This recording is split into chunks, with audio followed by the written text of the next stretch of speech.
শিকারতে জানে রাধার আজ আমার বাবা অমলেন্দু বন্দ্যোপাধ্যায়, ওনার প্রতি শ্রদ্ধা জানাতে আমরা সবাই মিলে একটা ছোট্ট প্রয়াস করেছি। জানে রাধার মন, তাই তো বলি গুনগুনিয়ে মাতাল করে কুঞ্জবন কথা কইতে জানে। এই ধারণাটা আমার মাথায় অনেকদিন ধরেই ছিল যে বাবার জীবদ্দশায় সেইভাবে আমরা ওনাকে ওনার কাজ দিয়ে শ্রদ্ধা জানানোর সুযোগ পাইনি, কিন্তু পরবর্তীকালে এই ভাবনা থেকেই আমরা ঠিক করলাম যে না, জীবদ্দশায় হয়নি তাতে কি হয়েছে, তারপরেও তো তার কাজ, তার শিল্প, তার সঙ্গীত সবকিছুই তো বেঁচে থাকে। আর এটা যাতে মানুষের মধ্যে বেঁচে থাকে সেই জন্যেই খুব সাধারণভাবে আমরা এই চেষ্টাটাকে ফলপ্রসূ করার একটা প্রয়াস করেছি।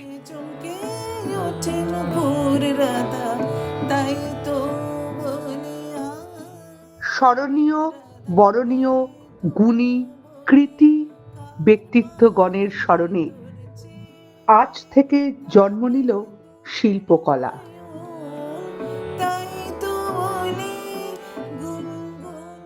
দাদার নেই, তার আজকে 7 বছর হয়ে গেল। তবে আমার জীবনের সমস্ত আঙ্গিকে, এমনকি আমার অ্যাকাউন্টেন্সির খাতাতেও দাদান। যে স্বপ্ন পূরণের তাগিদে আমি আজ এত দূর এসছি, সেই স্বপ্নের বীজও দাদানেরই পোঁতা। নিজের বিদেশ যাত্রার গল্প শোনাতে শোনাতেই দাদান আমাকে বলেছিল, দাদান, তুমি যখন প্লেন থেকে অ্যালপস দেখবে, দেখতে পাবে কি অসাধারণ সুন্দর। আমার জীবনের সমস্ত অনুপ্রেরণার নাম দাদান। আমার ভক্তি, আমার বিশ্বাস, এমনকি কিছু কিছু ক্ষেত্রে আমার ছোট ছোট অন্ধবিশ্বাসগুলো দাদানের জন্য। তার শিক্ষা, তার চিন্তাধারা, তার মূল্যবোধকেই পাথেয় করে আমার জীবনে এগিয়ে চলা। আজ এই ছোট্ট ফরাসি শহরে আমি বাড়ি থেকে অনেক দূরে থাকলেও দাদানের থেকে একেবারেই দূরে নেই। ছোট বড় সমস্ত সিদ্ধান্তই দাদান কি বলবে, দাদান কি ভাববে, দাদান কি করবে তার উপরই নির্ভরশীল। আমার সমস্তটা জুড়ে দাদান।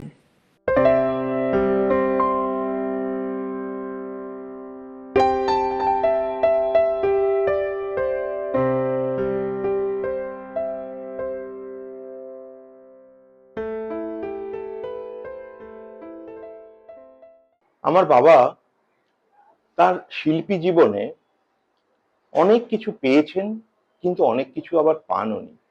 সেই জন্যে উনি কাউকে কোনোদিন দোষারোপ করেননি।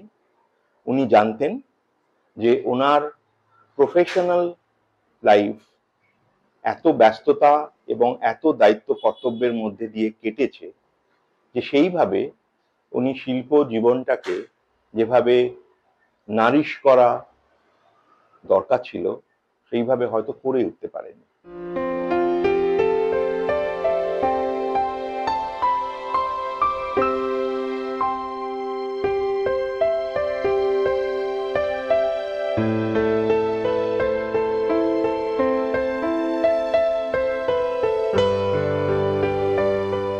কিন্তু সর্বোপরি শিল্পের প্রতি একটা দায়বদ্ধতা ওনার সবসময় ছিল। সেটা গল্প, কবিতা, প্রবন্ধ, সমসাময়িক বিষয়াবলী এছাড়া খুব ভালোভাবে এসেছিল ওনার কাছে গান, গান লেখা, গানে সুর করা এবং সর্বোপরি গান গাওয়া। এইটা ওনার একটা স্বভাবের মধ্যে ছিল। উনি নিজে প্রখ্যাত সঙ্গীত শিল্পী শ্রী সতীনাথ মুখোপাধ্যায়ের খুব ঘনিষ্ঠ ছাত্র ছিলেন এবং তার গান উনি সবসময় গাইতেন, আমাদের শোনাতেন।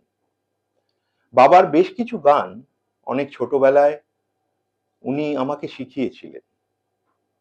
তার মধ্যে একটা গান আমার সবসময় মনে হতো এর মধ্যে কিছু নাটকীয় উপাদান আছে এবং যে কোনো সময়ের জন্যে সেই গানটা খুব সুন্দরভাবে দর্শকের মনে, শ্রোতাদের মনে স্পর্শ করতে পারবে।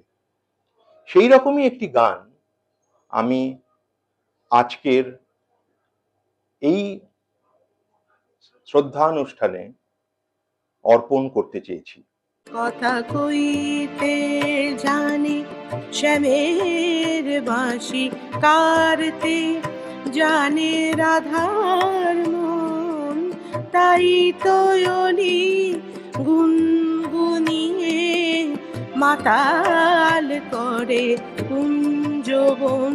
সেই সমস্ত ভাবনা থেকেই আজকের এই ভিডিওটা করার একটা চিন্তা আমাদের মাথায় এসেছিল এবং তারই একটা উপস্থাপনা আপনাদের কাছে আমরা নিয়ে এসেছি। আশা করি আপনাদের ভালো লাগবে। যদি ভালো লাগে তাহলে আমাদেরই মনে অত্যন্ত আনন্দ হবে। বাবার মৃত্যুদিন 29শে জানুয়ারি, এই দিনটা আমরা প্রত্যেক বছরই নিজেদের মতো করে পালন করি, বাবাকে স্মরণ করার চেষ্টা করি। গত বছর আমার মাও চলে গেলেন।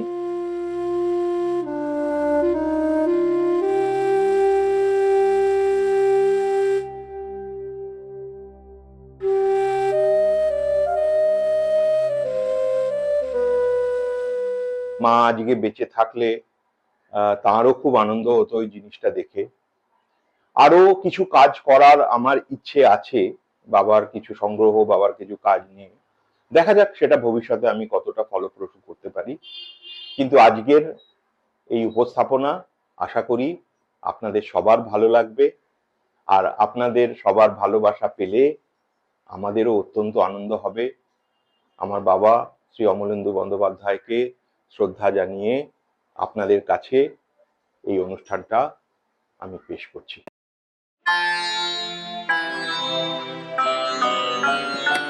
কথা কইতে জানি শ্যামের বাঁশি কারতে জানে রাধার মন, তাই তো অলি গুনগুনিয়ে মাতাল করে কুঞ্জবন।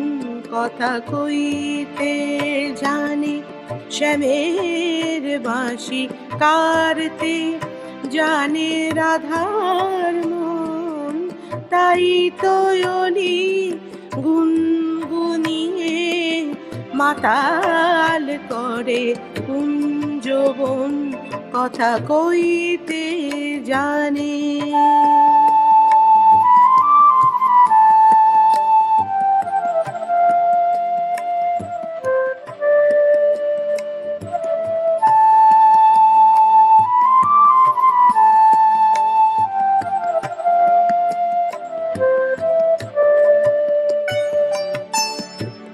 কদম গাছের তলে যখন শ্যামের বাঁশির বাজবে সুর, সে সাধনায় শ্রীরাধিকা চমকে চমকে ওঠে নূপুর।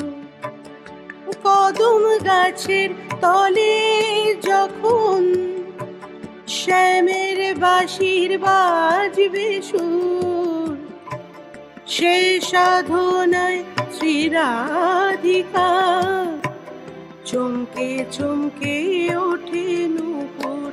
রাধা তাই তো বলি কার পানে তোর চেয়ে থাকে দু নয়ন, তাই তো অলি গুনগুনিয়ে মাতাল করে কুঞ্জবন। কথা কইতে জানে, কথা কইতে জানে শ্যামের বাঁশি কারতে জানে রাধার মন, তাই তো অলি গুনগুনিয়ে মাতাল করে কুঞ্জবন। কথা কইতে জানে।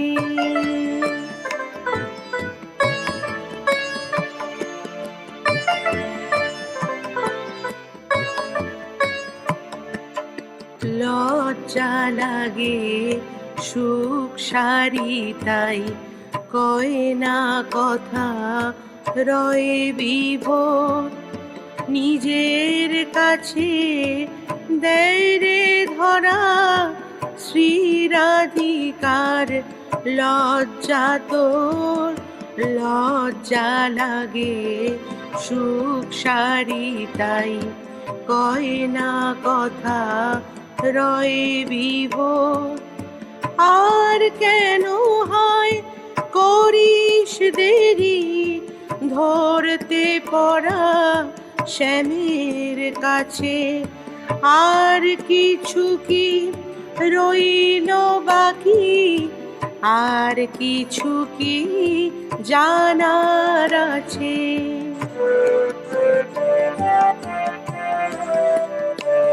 রাধা কইবে না তো মনের কথা, যায় চলে রাধার মন।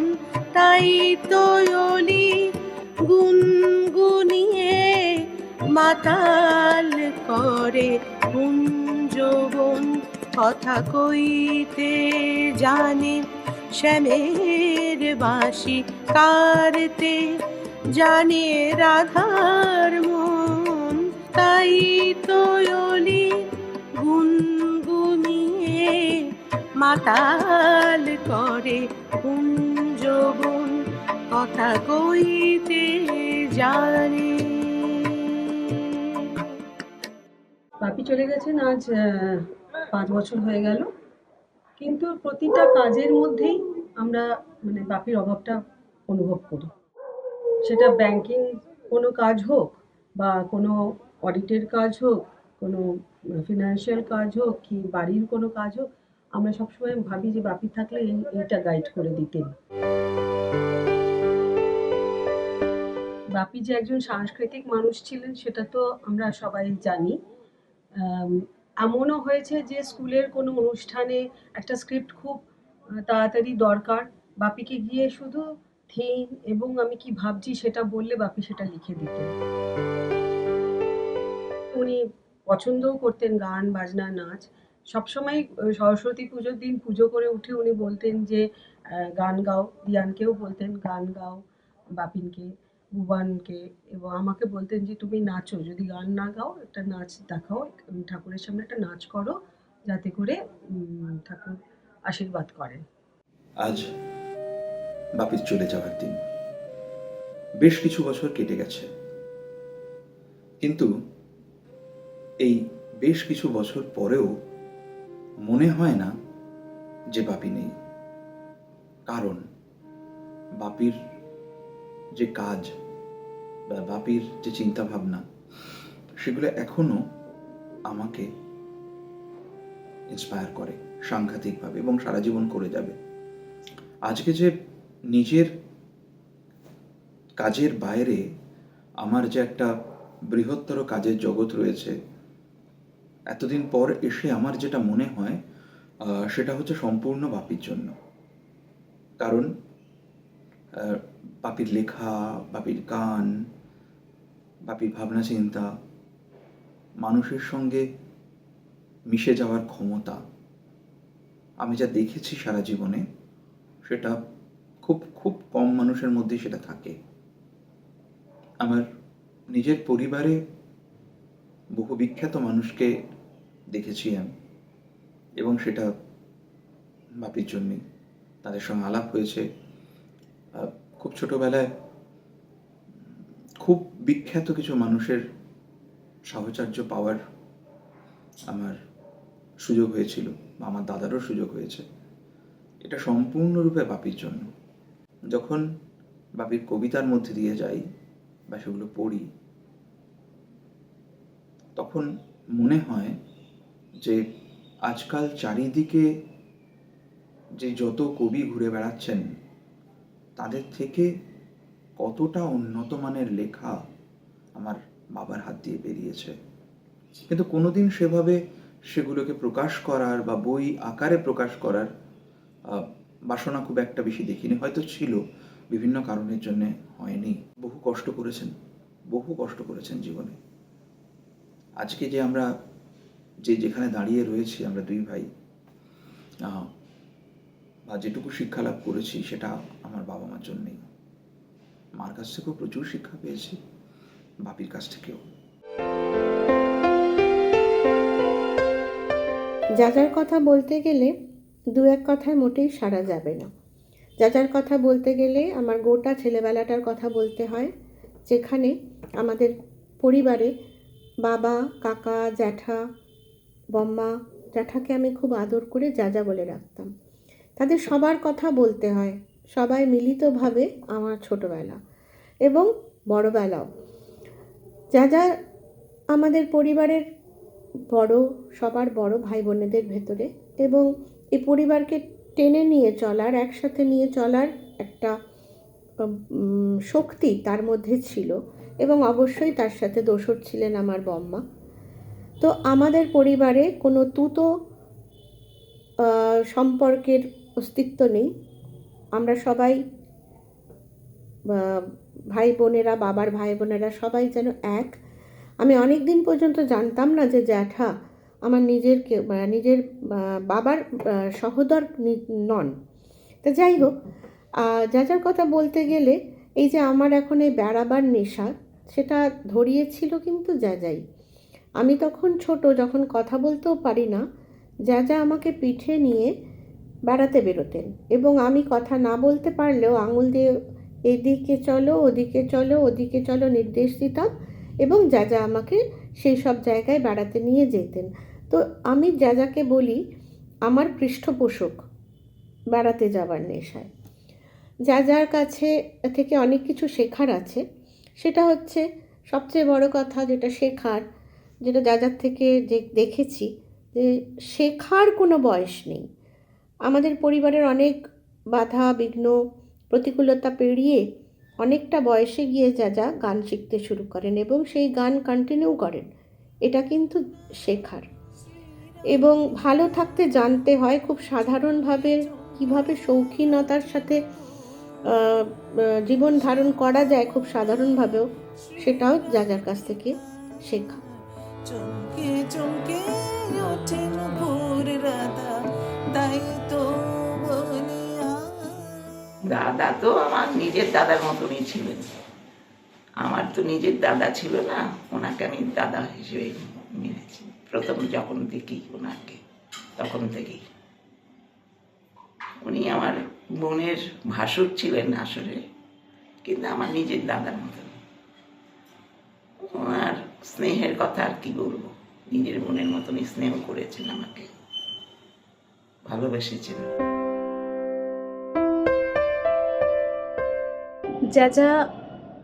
যা আমার বাবার বড় ভাই, যা আমার বাবার বড় প্রিয়, বড় কাছের বন্ধু, যা আমার জেঠু, যা আমার বড় আদরের জায়গা, আবদারের জায়গা। যা বললেই যে কথাটা, যে ঘটনাটা প্রথমেই মনে হয়, সেটা হলো একটা ফাংশন হয়েছিল। আমরা ঘরোয়া বলে একটা গ্রুপ ফর্ম করেছিলাম, তাদের একটা ফাংশন হয়েছিল যেখানে আমি আর মেজদিবাই নাচ করেছিলাম আনন্দ শঙ্করের মিউজিকের সঙ্গে। সেখানে আমি কৃষ্ণ সেজেছিলাম আর মেজদিবাই রাধা। তারপরে অবশ্য একটি নাটক হয়েছিল যেখানে যাও পারফর্ম করেছিলেন, দাদামণি দিদিভাইরা পারফর্ম করেছিল। তো সেই পারফরমেন্সটার পরে একদিন আমরা পণ্ডিতিয়া বাড়িতে গেছি, আর যা খুব এক্সাইটেডলি এসে আমাদেরকে একটা ছবি দেখালেন।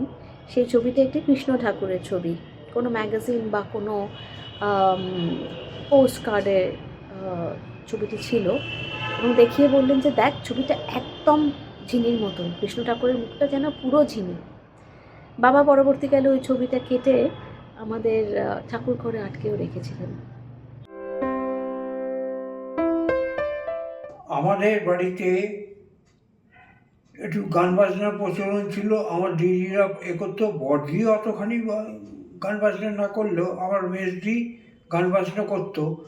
বিয়ের পর আমরা ওয়েট করতাম যে কবে শনিবার আসবে এবং জামাইবাবু আসবে এসে একটু গান বাজনা হতো, হইচই হতো। এটাই খুব আমাদের মেমোরিতে রয়ে গেছে। আমি স্বর্গীয় রবীন বন্দ্যোপাধ্যায়ের ছোটো ভাই। উনি জীবনে অনেক স্ট্রাগল করে দাঁড়িয়েছিলেন এবং কীভাবে দাঁড়াতে হয় সেটাও আমরা ওনার কাছ থেকে শিখেছি এবং উনি যা যা বলতেন আমরা সেই অনুযায়ী কাজ করতাম এবং এখনও সেই সমস্ত কাজগুলো করে যাচ্ছি এবং ওনাকে আমরা সারা জীবন ধরে অনুসরণ করে এসেছি এবং এখন উনি যেখানেই থাকুন না কেন শান্তিতে থাকুন এই ভগবানের কাছে প্রার্থনা করি।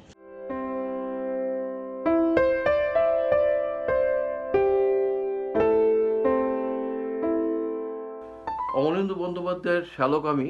তিনি প্রচুর স্ট্রাগল করে একটা জায়গায় পৌঁছেছিলেন এবং তার কর্মক্ষেত্রে যে দক্ষতার সঙ্গে তিনি সর্বোচ্চ পদে পৌঁছেছিলেন তার বলার অপেক্ষা রাখে না। He had large connection in the periphery of drama, music and other social activities. He could write poetry which he had left behind to his sons. He could equally balance with his own family and in-laws. I have lost a friend, philosopher and guide.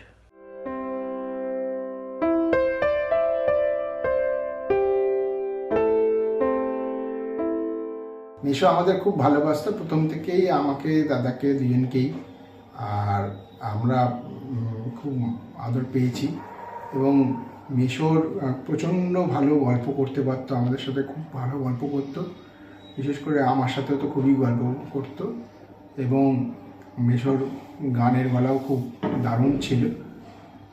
আর সারা জীবন মানে শেষ অবধি চাকরি করে গেছে। চাকরি অত বছর যে করা যায় এটা আমি মিশোর থেকেই দেখলাম।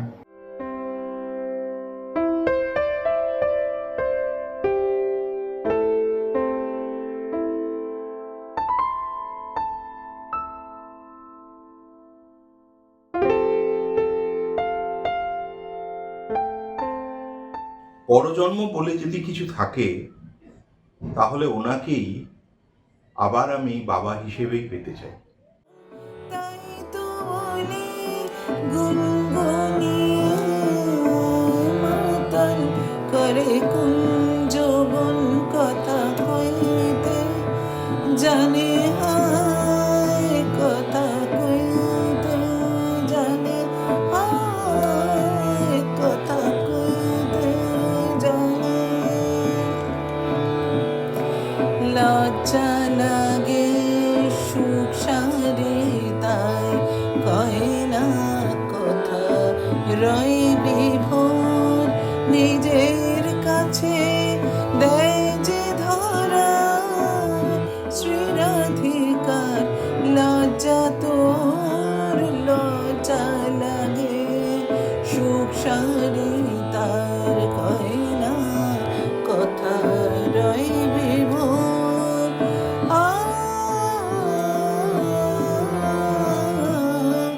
আজ কেন হায় করিস দেরি পড়তে ধরা শ্যামের কাছে।